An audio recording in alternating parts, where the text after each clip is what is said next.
Let me introduce to you Archana Goenka, Trustee CP Goenka Group of Institutions. Thank you for joining us. One of the most relevant issues today is implementing the new education policy. But one of the biggest problems with the new education policy, which is faced both by policymakers and also those who are in the academic fraternity, is making sure that we have good quality teachers. Today, there are 1.4 million institutions, K-12 schools across the country, but yet 10.6 lakh vacancies. States such as Jharkhand have 40% vacancies when it comes to school teachers. One of the biggest problems I personally have felt when I've been talking to millennials my age saying, why don't you take up education as a career option? They keep quoting to me the 7th Pay Commission. They say, Rishabh, look, there's an average salary of 29,900 that is given to a school teacher. But when you talk of an MLA who is made because of a school teacher, at the end of the day, he's gone through the entire process, he's getting an average salary in some cases of 2.5 lakh crore. And in some cases, 2.5 lakh rupees per month.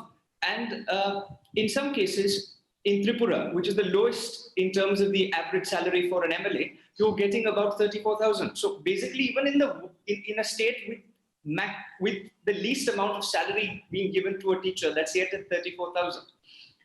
Whereas you have an average school teacher earning 29,900. Is this fair?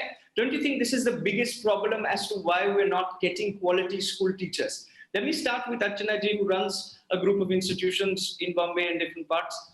Archana. Hi, Rishabh, and first of all, thank you for having me here. A topic I think we all need to discuss and ensure that the NEP is implemented across all schools, because I think it will bring about the revolution that India is looking for in the education sector. And I do want to wholly support it in every which way that I can in my individual capacity. Coming to your question, and I do agree with you. I don't think it has a straightforward answer. We all actually are doing our best. We are not sticking really to any 7th Pay Commission, etc., because we're private schools, and we have gone far beyond the baseline that you just mentioned.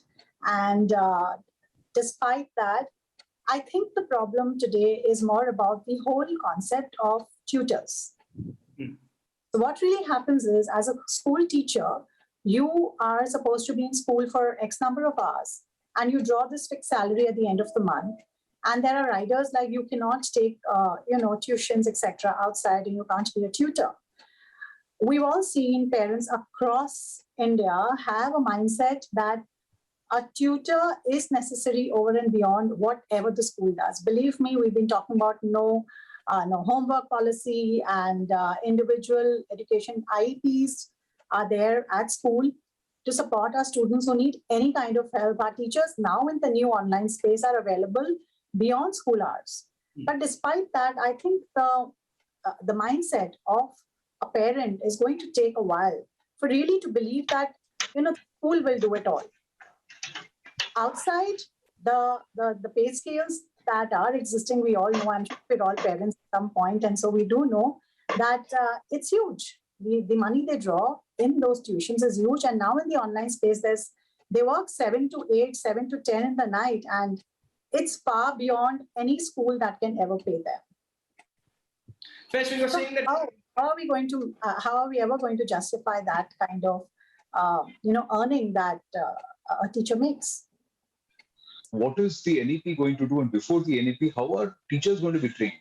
What is the system through which we are getting good teachers? We got, Arjun, in our country, there is a lack of at least 150,000 teachers across the country in our schools, government and otherwise. Good teachers. If there are good teachers, then you don't need coaching classes.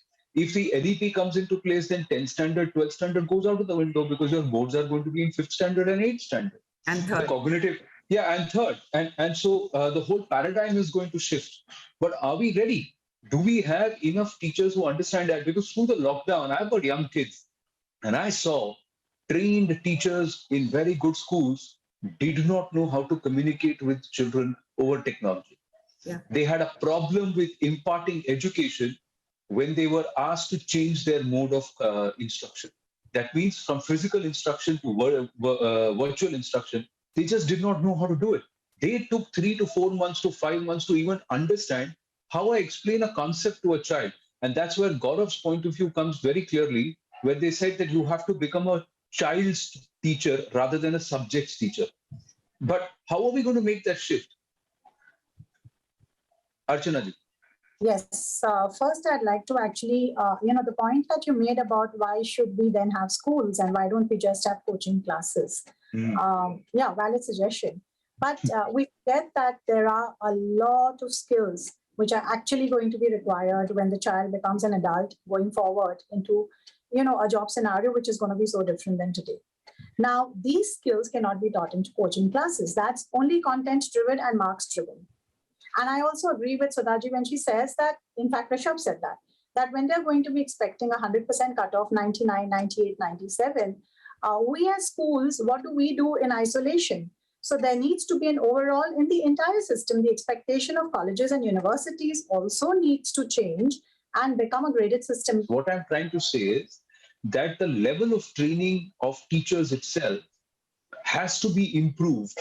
See, because only when the input or the coach, the educator is equipped and the educator is very well trained, will they be able to educate and impart the education. And I'm not taking away from the ability of teachers. Please, you got me wrong there. My point is the adaptability of teachers and the number of good teachers. Every institution, and your group of institutions also, Archana, you will have, say, 200, 300, 400 teachers.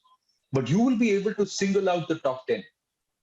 You will not. So that's one aspect. The other thing with the grades, we are a nation which is obsessed with numbers. We are a nation which will say, "Acha, isko A plus यानी कितना percentage हुआ भाई? 85 हुआ कि 87 हुआ?" Or 85 or 87 के बीच में there are 15,000 students who will either make the cut or will not make the cut. That's the reality of our system, and that's where I feel that. Anand, which survival of the fittest is what happens in our schools. I mean, despite having the number of schools, we can't educate our entire population. I mean, just now with the online schooling, there was no availability of internet, even in areas far-flung from south of Mumbai. There was challenges there. So I think we're speaking about India in a global context, but we need to speak about India with the Indian challenges. There are a lot of those pertinently there in every household.